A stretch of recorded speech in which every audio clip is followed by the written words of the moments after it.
میرا غفلت میں ڈوبا دل بدل دے. لونڈیوں کے بارے میں کیا احکامات ہیں؟ کیونکہ اکثر ایتھیسٹ لوگ اسلام کو اس وجہ سے تنقید کا نشانہ بناتے ہیں.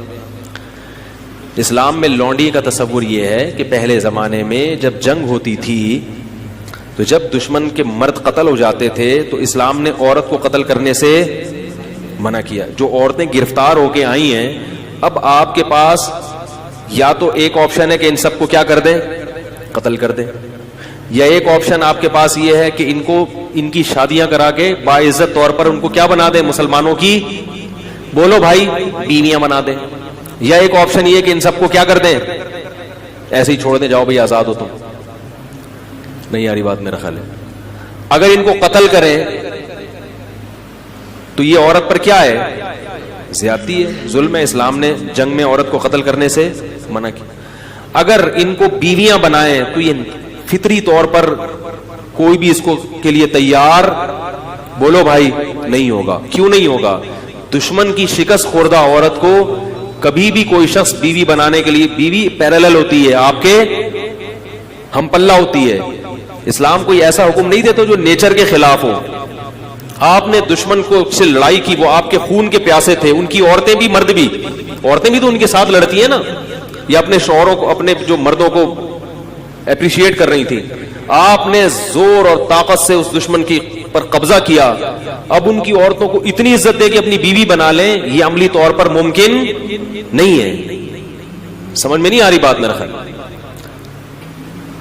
اور تیسرے آپشن کیا ہے کہ ان کو ایسے ہی آزاد چھوڑ دیا جائے. آزاد چھوڑیں گے تو ان کی کفالت کون کرے گا؟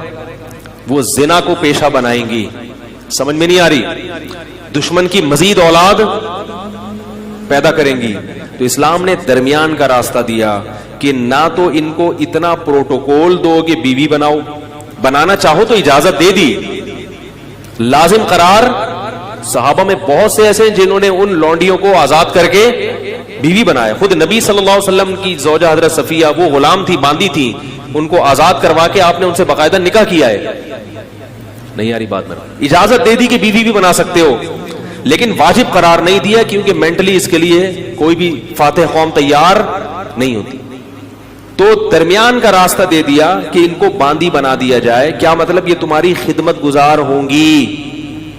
اب یہ عملی طور پر ممکن نہیں ہے کہ ایک لڑکی کو، ایک خاتون کو، عورت کو آپ کے حوالے کیا جائے، آپ کا خادم بنا دیا جائے، اور پھر یہ بھی کہہ دیا کہ سارا نان نفقہ کس کے ذمے ہے.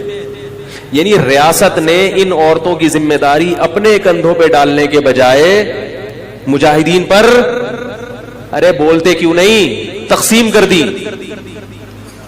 ریاست اپنے ذمہ اگر ان کا نان نفقہ ڈالتی تو ریاست کو ان سے کوئی فائدہ نہیں تھا. اور ان عورتوں میں بھی تو سیکچوئل ڈیزائرز ہوتی ہیں. اب دیکھو کشمیر میں جب زلزلہ آیا بالا کوٹ میں، کئی ٹرسٹ بن گئے. میں اس وقت چیخ رہا تھا، حالانکہ میں بہت چھوٹا تھا اس وقت عمر میں چیخ رہا تھا کہ اس وقت مہم چلاؤ، یہ عورتیں جن کے مرد قتل ہو گئے ہیں یا بیچارے شہید ہو گئے ہیں زلزلے میں، ان کی شادی کا کوئی انتظام. سب سے بہتر عورت کی کفالت کا طریقہ کیا ہوتا ہے؟ کسی مرد کے حوالے کر دی جائے اور اس مرد پر اس کی ذمہ داری ڈال دی جائے اور اس مرد کے بھی مفاد اس سے وابستہ کر دیے جائیں. لیکن ہمارے ان چیزوں پہ کوئی بات بھی کرے تو کیا ہوتا ہے، اس کو بیوقوف سمجھتے ہیں لوگ. عیدی سینٹر حل تھوڑی ہے ان مسائل کا. تو اسلام نے یہ نہیں کہا کہ ریاست ان کی ذمہ داری اٹھائے گی. اسلام نے کیا کیا؟ وہ مجاہدین پر اس کو تقسیم کر دیا اور باندی بنا دیا کہ تم اس کے مالک ہو. سمجھ رہے؟ اور اس مالک ہونے کا تم کیا فائدہ اٹھاؤ گے کہ یہ تمہاری خدمت کرے گی، اور یہ کیا فائدہ اٹھائے گی کہ اس کی ساری زندگی ذمہ داری بولو بھائی نان نفقہ کس کے کندھوں پر ہے؟ تمہارے کندھوں پر. تو اس سے بہتر صورت ممکن سوٹیبل کوئی صورت ہو ہی نہیں سکتی تھی. پھر اسلام نے اتنے حقوق دے دیے کہ مجاہدین کی باندی تو بنا دیا.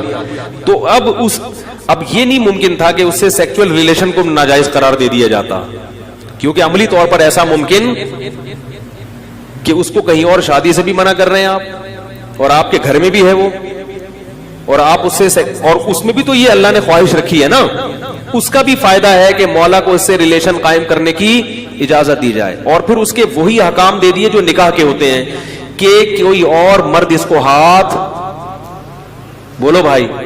غیر مسلموں کے ہاں جو عورتیں جنگی قیدی ہوتی ہیں پبلک پراپرٹی بن جاتی ہیں.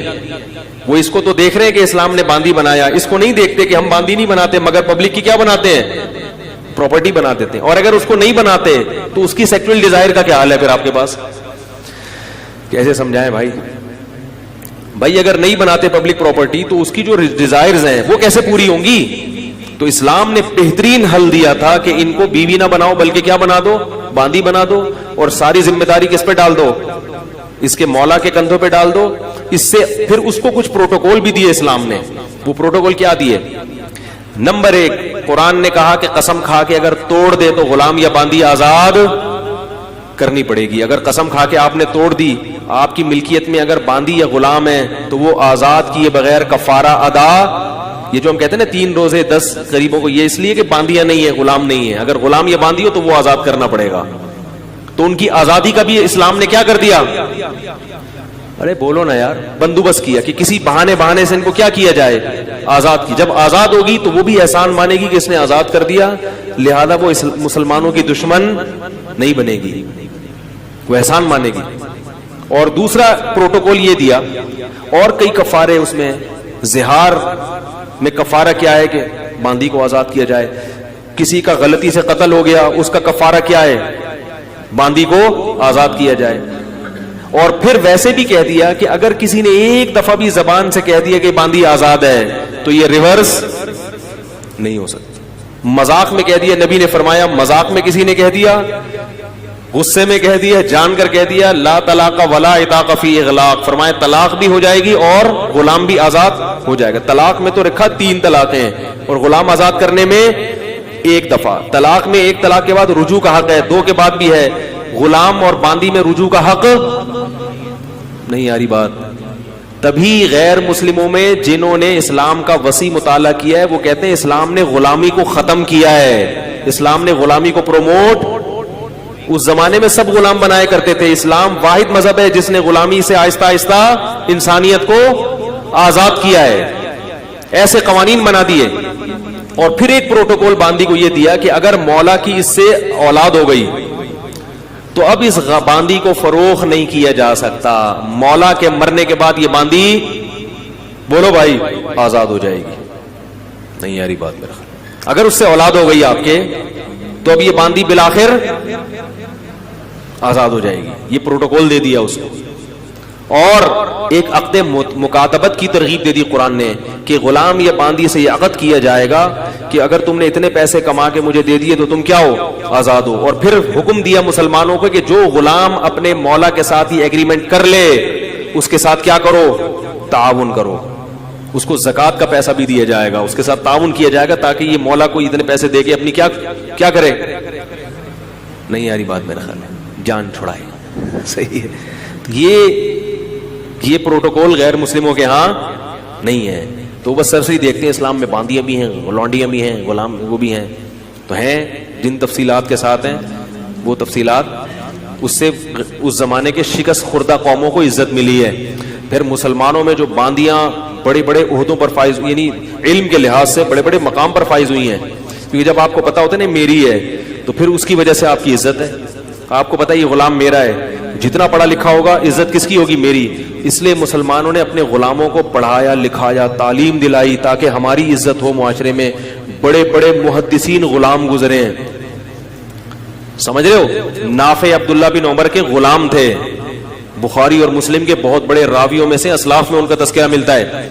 بخارا اور سمرقند سے قید ہو کر آئے تھے. بخارا جب روس میں لڑائی ہوئی تھی نا, صحابہ کرام کی فوجیں گئی تھی, یہاں سے گرفتار کر کے ان کو لایا گیا. عبداللہ بن عمر کے غلام بنے اور بخاری اور مسلم کے راویوں میں سے بہت بڑے محدث, بہت بڑے حدیث کے امام. کہاں سے لائے اور کیا بن گئے. یہ ہو گیا لونڈی والا. آج کل لونڈیاں نہیں ہیں کہیں بھی, ہے کہیں آپ کسی ماسی واسی کو لونڈی سمجھنا شروع کر دیں. لونڈیوں کا سسٹم کیا ہو گیا. اچھا یہ بھی یاد رکھو, لونڈی سے سیکچول ریلیشن جب قائم کرنا جائز تھا کہ جب وہ اسلام قبول کر لے یا وہ عیسائی یا یہودی ہو. اگر وہ عیسائی نہیں ہے, یہودی نہیں ہے یا مسلمان نہیں ہوئی تو پھر اسے سیکچول ریلیشن کی اجازت, کیونکہ جیسے اہل کتاب سے ہی نکاح حلال ہے تو ایسے ہی باندیوں میں بھی ریلیشن صرف اہل کتاب یا مسلمان باندی سے تھا. جو مجوسی اور آگ کی پوجا کرنے والے, ان سے ریلیشن کی اجازت بولو بھائی نہیں تھی.